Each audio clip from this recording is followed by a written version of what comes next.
الحمد لله وحده والصلاة والسلام على من لا نبي بعده أما بعد فأعوذ بالله من الشيطان الرجيم بسم الله الرحمن الرحيم إذا جاء نصر الله والفتح ورأيت الناس يدخلون في دين الله أفواجا فسبح بحمد ربك واستغفره إنه كان توابا سورة النصر আল্লাহ রব্বুল আলামিন যদি তৌফিক দেন তাহলে ইনশাআল্লাহ আজকে আপনাদের সম্মুখে সূরাতুন নসর বা সূরা তাওদি ব্যাখ্যা বিশ্লেষণ কিছু কথা আপনাদের সম্মুখে তুলে ধরব ইনশাআল্লাহ।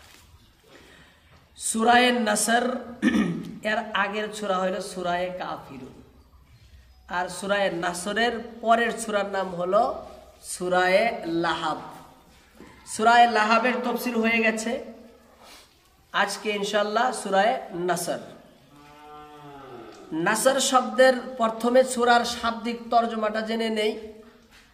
ইজা মানে যখন, জাআ মানে আসবে, নাসরুল্লাহ মানে আল্লাহর সাহায্য, ওয়াল ফাতহু মানে আল্লাহর বিজয়।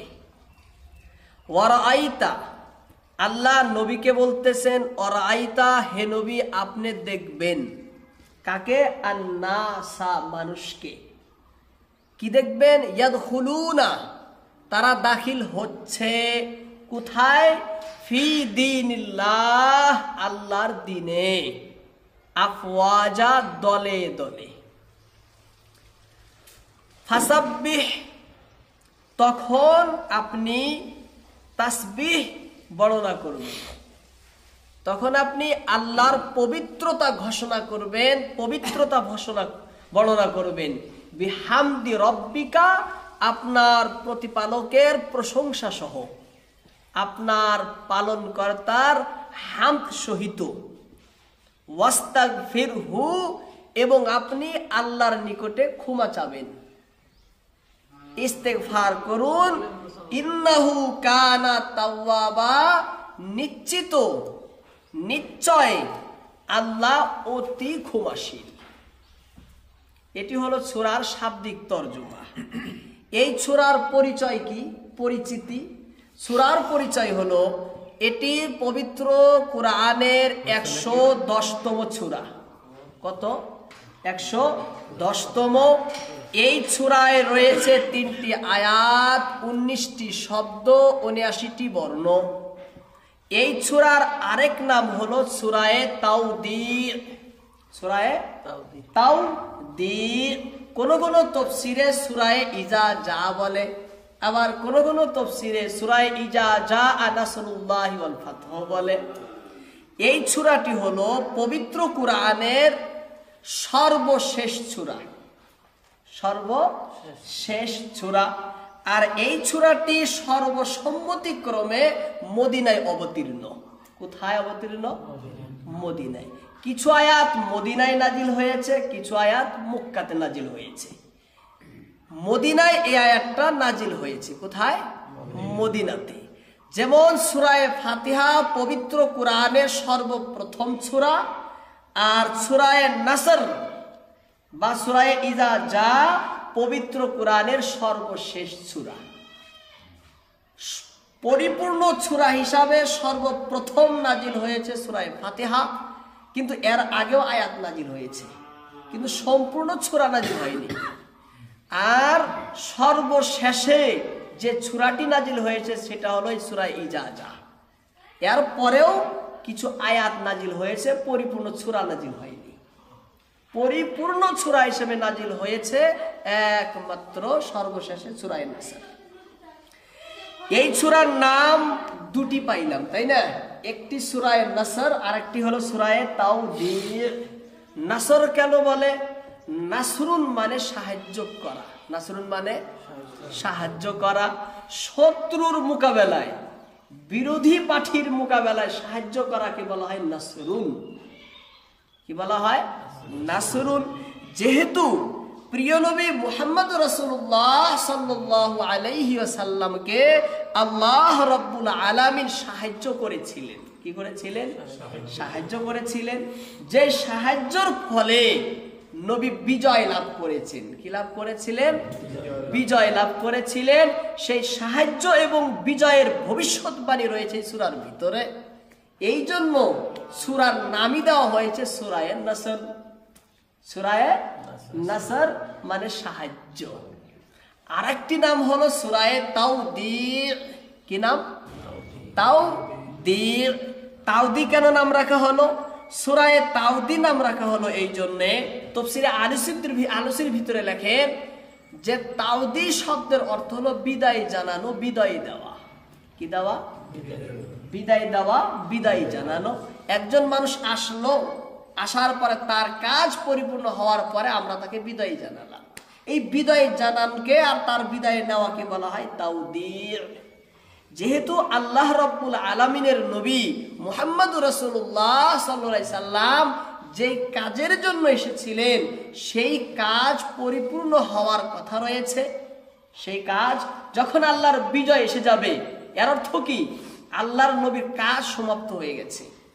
নবীর কাজ কি হয়েছে? সমাপ্ত হয়েছে। যখন কাজ শেষ, এবার নবী কি নেবেন?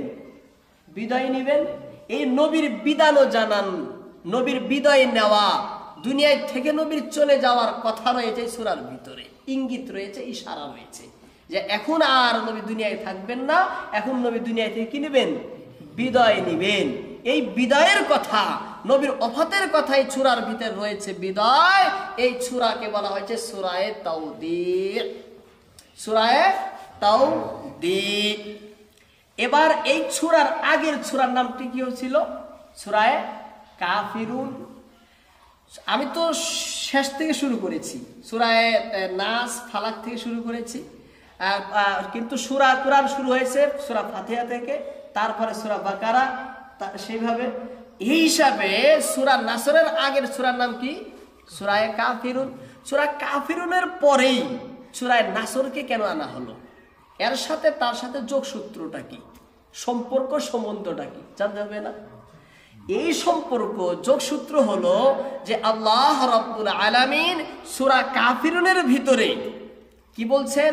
মানুষকে বলছেন, হে মানুষ, এই যে মুসলমানের উপরে, তোমাদের উপরে বিধর্মীরা, মুশরিকরা, কাফেররা অত্যাচার করতেছে, নির্যাতন উৎপীড়ন করতেছে, তোমরা সহ্য করে নাও। কি করে নাও? সহ্য করে নাও। কখনো বাতিলের সাথে আপোষ করবে না, কখনো বাতিলের সাথে আপোষ করবে না, কখনো তাদের সাথে সমঝোতা যাতে তোমরা না করো। হক না হকের লড়াইয়ের সময় বাতিলের সাথে আপোষ করতে নেই।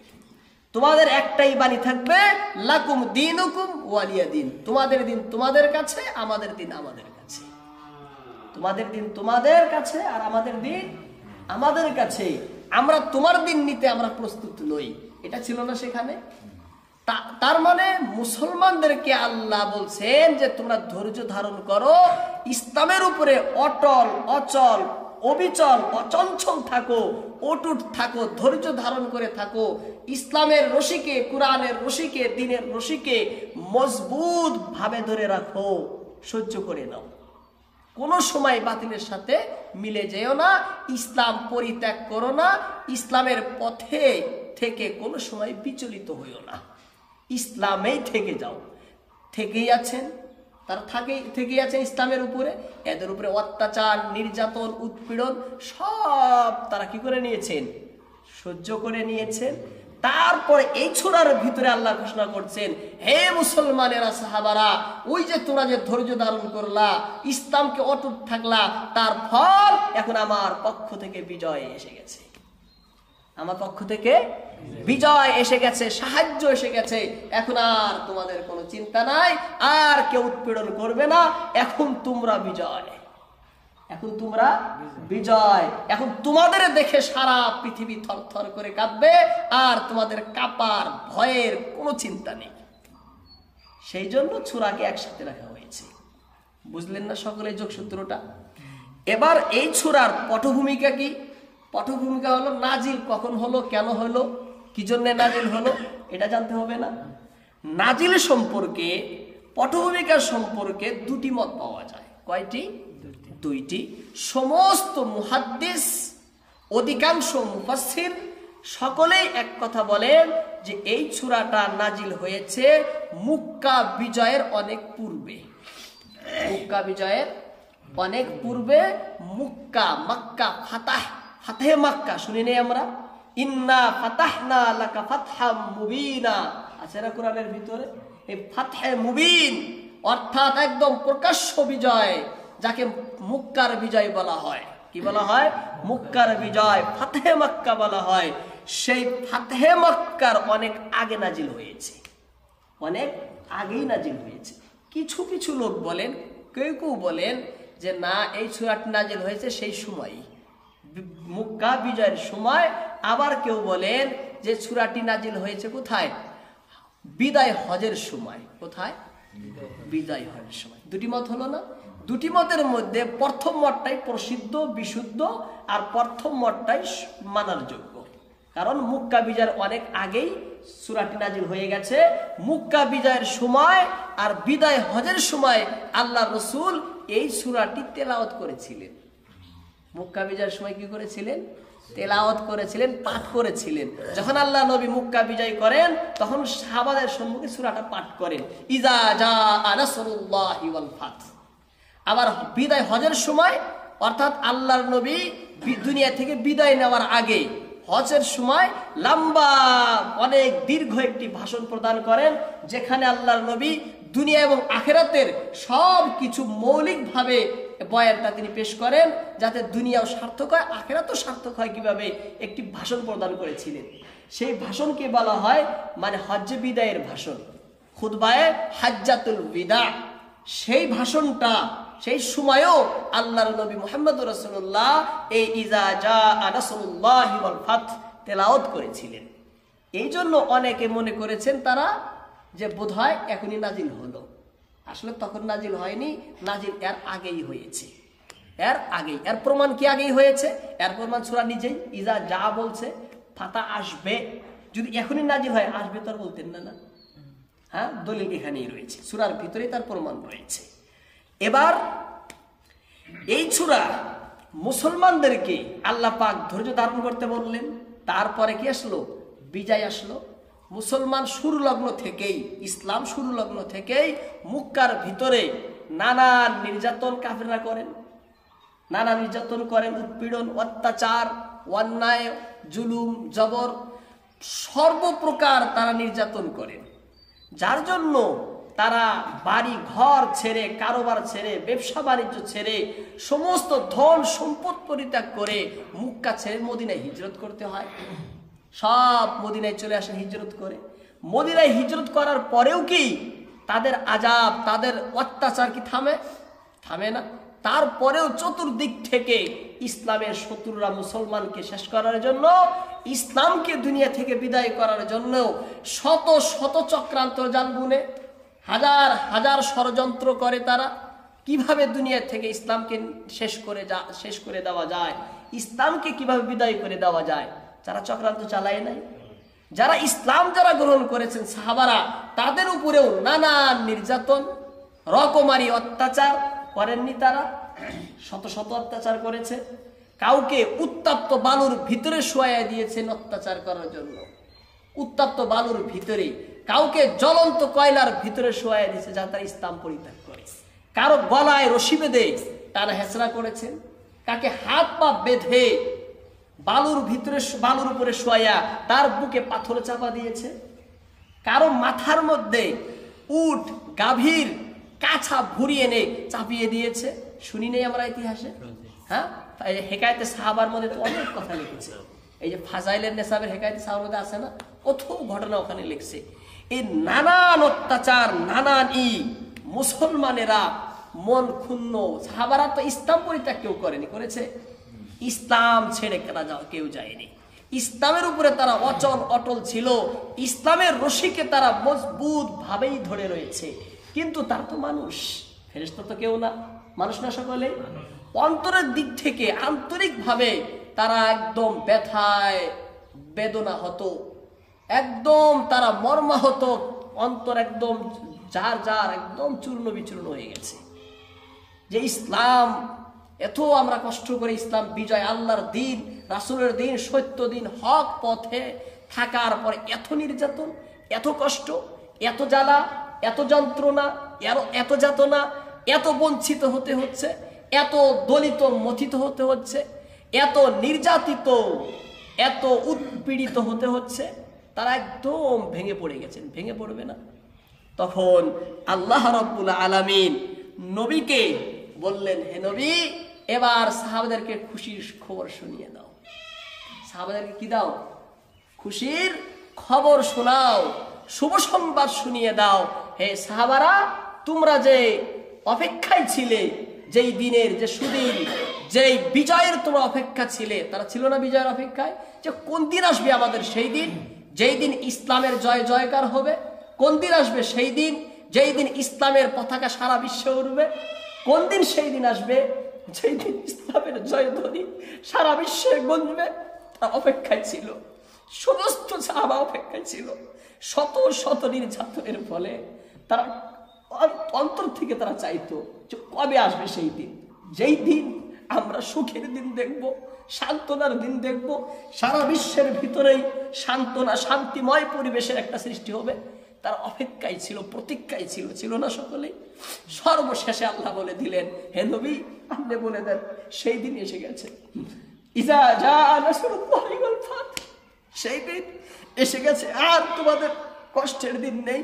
তারপরে আল্লাহ তাআলা কি করলেন? তাদের সাথে ওয়াদা করলেন যে সাহাবারা, আর তোমরা চিন্তা করো না, অচিরেই নিশ্চিতভাবে আমি আল্লাহর পক্ষ থেকে তোমাদের উপরে সাহায্য এসে যাবে। সেই সাহায্যের ফলে তোমরা চিরবিজয় লাভ করবে। কি লাভ করবে? চিরবিজয় লাভ করবে, একদম চিরন্তন জয় লাভ তোমরা করবে।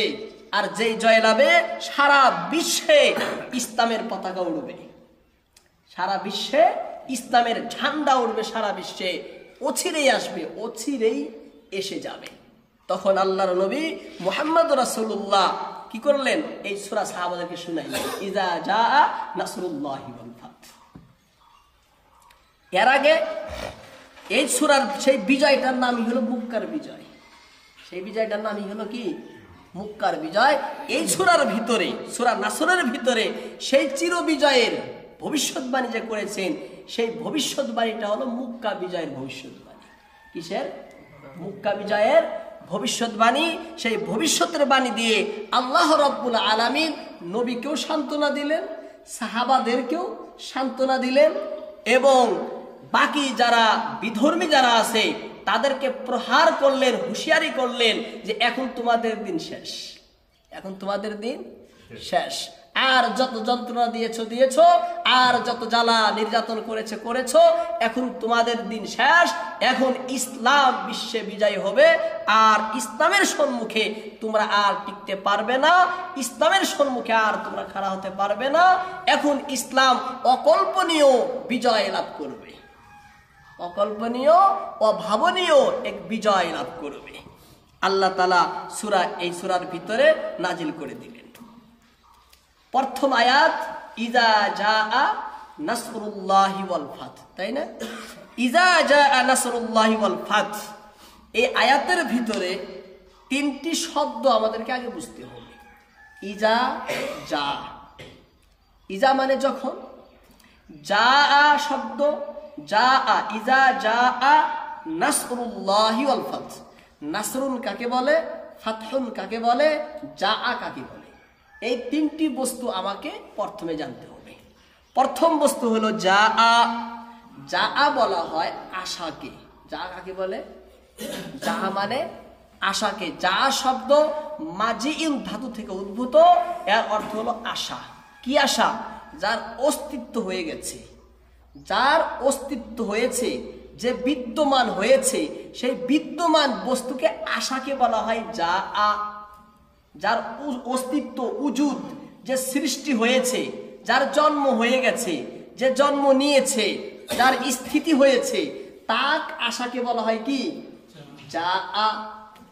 এর দ্বারা একটা প্রশ্ন আপত্তি জাগে না মানুষের অন্তরে, যে তাহলে যা আ বলছেন আল্লাহ তাআলা, তাহলে বোঝা গেল ফাতা বোথা আগের থেকে সৃষ্টি হয়ে রয়েছে, এর অস্তিত্ব আগের থেকেই হয়েছে, তা না হলে আল্লাহ যা কেন বলবেন? প্রশ্ন একটা জাগে না অন্তরে। এর উত্তরে তাফসীরের ভিতরে দুটি উত্তর দেওয়া হয়েছে, তাফসীরের জামালাইনের ভিতরে দুটি উত্তর। কয়টি? দুইটি। একটি উত্তর হলো, এখানে যা আ শব্দটি আসল অর্থে ব্যবহৃত নয়, আসল অর্থে ব্যবহৃত নয়। এর অর্থ হাক্কাকা। কি অর্থ? হাক্কাকা নাই বা হাসালা, অর্থাৎ অর্জন হবে। ইজা জা নাসরুল্লাহি ওয়াল ফাত, তার মানে আল্লাহর বিজয় অর্জন হবে, আল্লাহর বিজয় অর্জন হবে, প্রাপ্ত হবে, লাভ করবে। আসল অর্থে ব্যবহৃত নয়। আসল অর্থে যখন ব্যবহৃত নয়, হাসালার হাক্কাকার অর্থ যখন থাকবে, তখন আর কোনো আপত্তির জায়গায় নেই। দ্বিতীয় নিরসন হলো যে এখানে যা আসল অর্থেই ব্যবহৃত, যা এখানে আসল অর্থেই ব্যবহৃত, কিন্তু এখানে যা শব্দের দ্বারা নিশ্চয়তা, বিদ্যমানতা নিশ্চিত, এটা বোঝানো হয়েছে। বিদ্যমানতা নিশ্চিত। যখন আল্লাহ বলছেন আল্লাহর সাহায্য আসবে, এর মানে আসবে, আসবে, বরং সেই যেটা অস্তিত্ব যার হয়নি, বরং সেটা অস্তিত্ব হয়েই গেছে, তার অস্তিত্ব তার হয়েই গেছে, হয়েই গেছে, এই অর্থে এখানে যা আনা হয়েছে। যখন আল্লাহ বলছেন আল্লাহর পক্ষ থেকে মুসলমানের উপরে সাহায্য আসবে, মদদ আসবে, তাহলে এটা কি মিথ্যা হবে? কোন সময় এটা কি খেলাফ হবে আর বিপরীত হবে? বিপরীত হবে না। এর অর্থ নিশ্চিতই আসবে, নিঃসন্দেহেই আসবে, তাই না? এই নিঃসন্দেহের অর্থ বোঝাবার জন্যে, নিশ্চিত অর্থ বোঝাবার জন্যে, যে আল্লাহর মদদ আসবে, এই আশাটা নিশ্চিত, এটা বোঝাবার জন্য এখানে যা আনা হয়েছে। ইজা যা নাসরুল্লাহি ওয়াল ফাত। দ্বিতীয় শব্দ কি? নাসরুন। নাসরুন বলা হয়, নাসরুন বলা হয় উদ্দেশ্য পূরণে সাহায্য করাকে। নাসরুন কি কাকে বলে? উদ্দেশ্য পূরণে সাহায্য করাকে কি বলে? নাসরুন বলে। আমি একটা কাজ করতে চাই, আমার উদ্দেশ্য কাজকে সম্পাদন করা, কাজটাকে পরিপূর্ণ করা। সেই কাজটা আমি করার জন্য কেউ আমাকে যদি সাহায্য করলো, সেই সাহায্যকে বলা হয় নাসরুন। সেই সাহায্যকে কি বলা হয়? নাসরুন।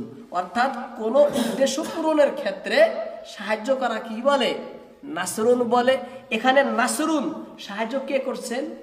আল্লাহ তাআলা। কাকে করতেছেন? আল্লাহর নবীকে। সাহায্য করেনওয়ালাকে আল্লাহ তাআলা করতেছেন। কাকে সাহায্য? আল্লাহর নবী মুহাম্মদুর রাসূলুল্লাহ সাল্লাল্লাহু আলাইহি সাল্লামকে সাহায্য করতেছেন। এর অর্থ আল্লাহর নবী যে কাজের জন্য, মুসলমানেরা যে কাজের জন্য জগতে আসছেন, তাদের ইচ্ছা যেটা উদ্দেশ্য, সেই পূরণে, ইচ্ছা পূরণে, তাদের উদ্দেশ্য পূরণে আল্লাহ সাহায্য করবেন। তাদের ইচ্ছা পূরণে আল্লাহ সাহায্য করবেন। এদের ইচ্ছা কি? মুসলমানদের এদের ইচ্ছা কি? এদের ইচ্ছা হলো যাতে ইসলাম বিজয় হয়ে যায়। এদের ইচ্ছা কি? ইসলাম যাতে বিজয় হয়, আর ইসলামের শত্রু যেন পরাজয় হয়। ইসলামের শত্রু যেন কি হয়? পরাজয় হয়। অর্থাৎ ইসলামের ডাঙ্কা, ইসলামের ঝান্ডা, ইসলামের জয় জয়কারে যেন সারা পৃথিবী গঞ্জে, আর ইসলামের পরাশক্তি, ইসলামের অপশক্তি, ইসলামের বিরোধীদের যাতে ইসলামের সামনে কোনো মাথা টিকতে তারা যেন না পারে। এটাই তো তারা চায় না। এক কথায় বলতে গেলে শত্রুর মোকাবেলায় তারা সাহায্য চায়। ইসলামের শত্রুর, ইসলামের বিরোধীদের মোকাবেলায় তারা কি চায়? সাহায্য চায়। সেই জন্য এখানে কি বলা হয়েছে? নাসরুন বলা হয়েছে। কি বলা হয়েছে? নাসরুন। এবার আল্লাহ তাআলা মানুষকে সাহায্য করেন, করেন না সাহায্য? নবীকেও সাহায্য করেন। এবার নবীকে সাহায্য করা, মানুষকে সাহায্য করা দুই প্রকারের। কয় প্রকারের? দুই প্রকারের। আল্লাহর সাহায্য বাহ্যিক ভাবেও সাহায্য করেন, অভ্যন্তরীণ ভাবেও আল্লাহ সাহায্য করেন। প্রকাশ্য ভাবেও আল্লাহ সাহায্য করেন, গোপন ভাবেও আল্লাহ কি করেন? সাহায্য করেন। প্রকাশ্যভাবে সাহায্য করার অর্থ হলো আল্লাহ তাআলা মুসলমানের সৈন্যের ভিতরে বৃদ্ধি করে দেওয়া, হাতিয়ারের মধ্যে বৃদ্ধি করে দেওয়া, তাদের দলবলের মধ্যে বৃদ্ধি করে দেওয়া, তাই না, তাদের শক্তির ভিতরে বৃদ্ধি করে দেওয়া। আর আভ্যন্তরীণ ভাবে সাহায্য করার অর্থ কি? বিধর্মী, ইসলামের বিপরীতে বিপক্ষে যারা আছে তাদের অন্তরে ভয়ের সৃষ্টি করে দেওয়া, তাদের হিম্মতকে নষ্ট করে দেওয়া, তাদেরকে কাপুরুষতার শিকার করা, তাদেরকে দুর্বলতার শিকার করা। হ্যাঁ, তারা যাতে ইসলামের মুসলমান দেখেই যেন ভয়ে থরথর করে কাঁপে, তাদের অন্তরের ভিতরে যাতে ইসলামের উপরে আক্রমণের চেষ্টা যাতে চিন্তায় যাতে না আসে, এটাও সাহায্য না একটা? এটাও সাহায্য। অর্থাৎ আল্লাহ রাব্বুল আলামিন যখন বলছেন ইজা জা নাসরুনের ভিতরে সব এসে গেছে, আল্লাহর সাহায্য আর আল্লাহর সর্বপ্রকারের সাহায্য আল্লাহ মুসলমানকে করেছেন। ইজা জা নাসরুল্লাহ, আল্লাহ বলছেন নবী আপনি শুনাইয়া দেন সবাইকে যে আল্লাহর সাহায্য আসবে। আল্লাহর কি আসবে? সাহায্য আসবে। আল্লাহর সাহায্য যখন আসবে কয় প্রকারে আসবে? সর্বপ্রকারেরই সাহায্য আসবে। আল্লাহ চতুর্দিক থেকে আল্লাহর সাহায্য আসবে, সব সাহায্য আসবে। এই আল্লাহর সাহায্যের ফলেই কাফেরদের অন্তরে ভয়ের সৃষ্টি হবে। আল্লাহর সাহায্যের ফলেই কাফেররা মুসলমানের সামনে টিকতে পারবে না। আল্লাহর সাহায্যের ছাড়াই তাদের শক্তির হীন হয়ে যাবে। আল্লাহর সাহায্যের ফলেই তারা দুর্বল হয়ে পড়বে। আর এদিকে আল্লাহর সাহায্যের ফলে মুসলমানের মধ্যে সংখ্যায় বৃদ্ধি হবে, দলে বলে বৃদ্ধি হবে, তার হাতিয়ারে তারা কি হবে? তাদের বর্ধিত হবে, বৃদ্ধি হয়ে থাকবে। এটা সব আল্লাহর